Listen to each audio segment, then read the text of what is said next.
You can access the entire episode now on our website, forbiddenknowledge.news, Rokfin, Rumble, and all podcast platforms. Well, with Star Trek, that's very interesting because you go back to channeling with that. The group of elitists that got together for seances, along with Gene Roddenberry attending these, were given information about the future, space, the way the universe works.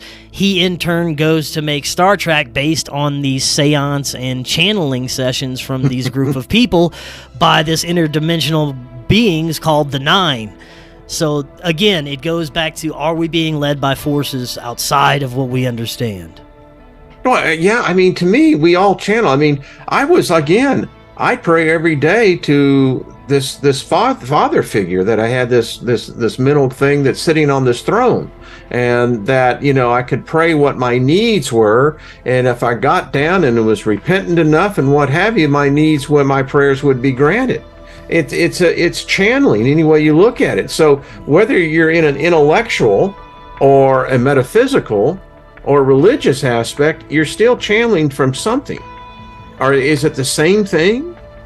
I mean, well, whenever I create music, for example, the best music I'm ever going to make is if I'm not thinking about anything, if I'm not attempting to create music, if I just let something come and flow through me. That's the best shit I ever wrote right there. And the same with doing the show, the same with creating media, the same with creating my documentary. If I think too hard on it and pre-plan it too much, it's crap.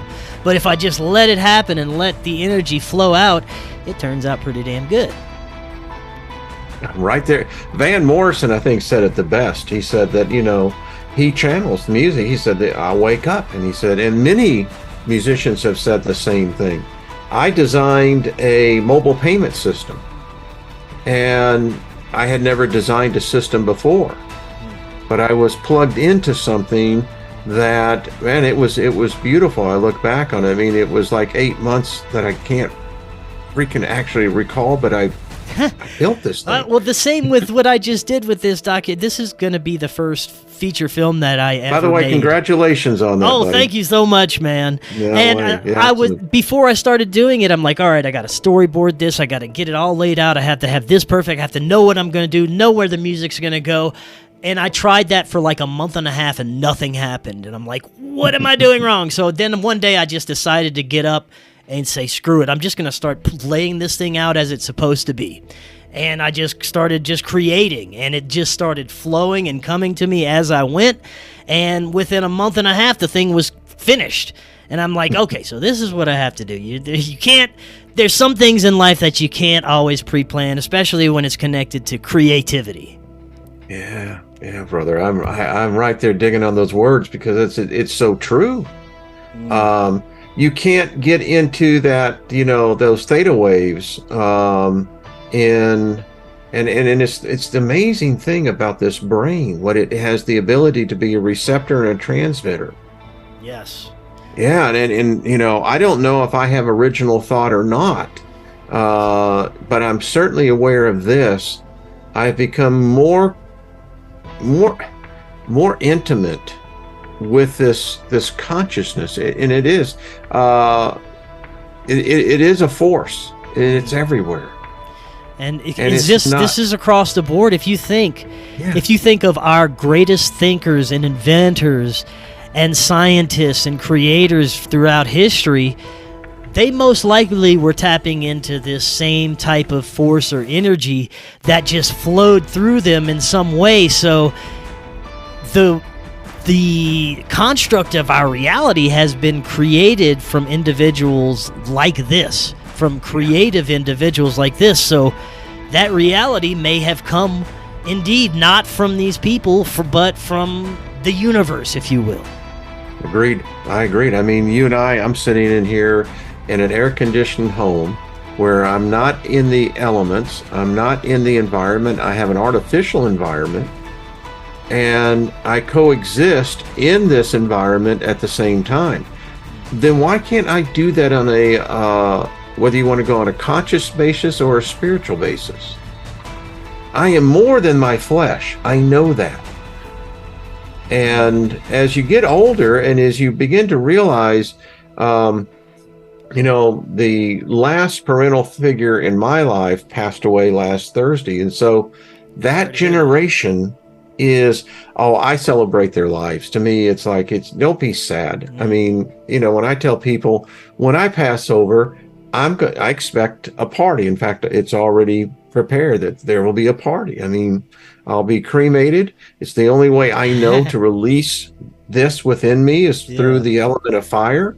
Right. And I will join that consciousness of many others. Or I believe I have the free will to go and be on my own.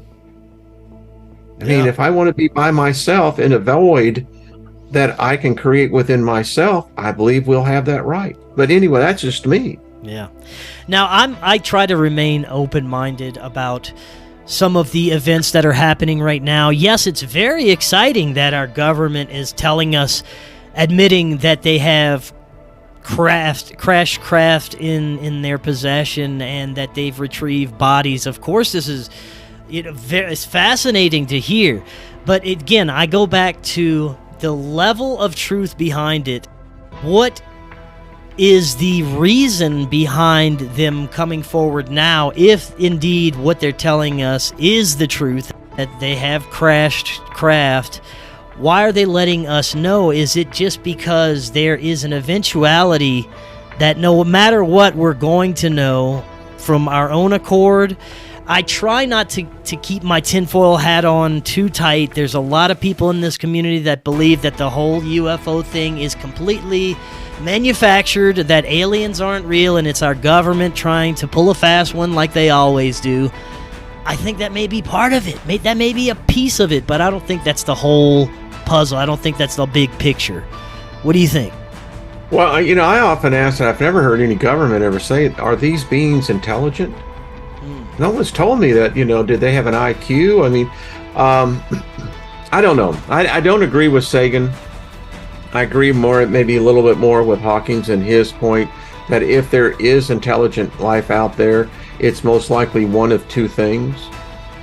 They're explorers, and they may not even have the capacity for empathy, that it's just life, it's another form of life, and they simply document it and go on. The second option is that they're not friendly, and that what we don't realize is that reality, this universe is very deadly. It's very competitive, that resources are very short, particularly like planets like this. Now, I don't know how you look at things, but when I read the Sumerian tablets, their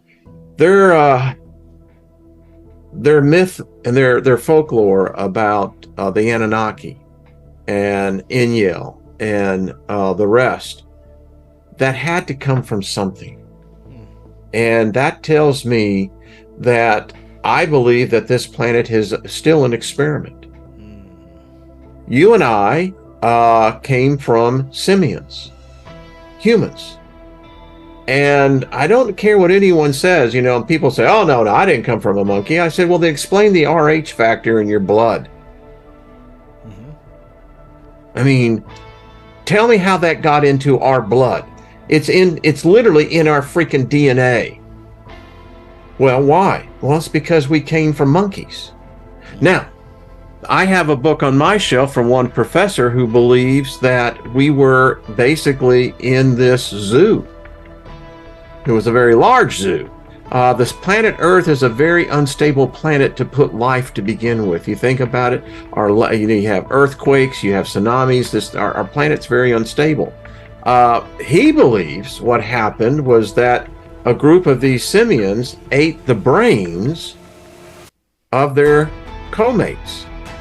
And it was through the digestion of the brain itself, the brain material, that set a chain chemically within those who participated of it. And they say that's where we come from. I don't know.